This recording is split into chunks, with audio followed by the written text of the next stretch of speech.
नातं म्हटलं की फक्त नातं उरत नाही. तिथे भावना, जबाबदाऱ्या आणि त्याहूनही जास्त प्रयत्न लागतात. मग ते कुठलंही नातं असू दे, मैत्रीचं, प्रेमाचं किंवा रक्ताचं. आपण 1760 गोष्टी बोलतो, पण जर त्या कृतीतून दिसल्या नाहीत तर त्या शब्दांचा अर्थ उरत नाही.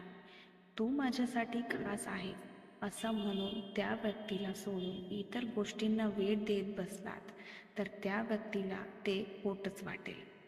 शब्दांपलीकडे काही जाणवलं नाही, कृती दिसली नाही तर त्या शब्दांची किंमत उरत नाही. शब्द सुंदर असतात, पण त्याचं आयुष्य कृतीवर टिकलेलं असतं. कारण जर आपण कुणासाठी महत्त्वाचे आहोत तर समोरच्याकडून त्याचा थोडासा वेळ, थोडंसं लक्ष आणि त्याची थोडीशी आपुलकी मिळणं अपेक्षित आहे. नुसतं बोलून नातं फुलत नाही, ते जपावं लागतं, जिवंत ठेवावं लागतं. आजकाल नातं टाळायचं धाडस जास्त झालं आहे. तिथेच खरं प्रयत्नांचं मूल्य समजत.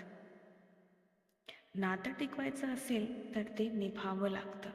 नात्यात मोठ्या गोष्टींची गरज नाही, फक्त थोडा वेळ, थोडीशी आपुलकी आणि न संपणारे प्रयत्न पुरेसे असतात.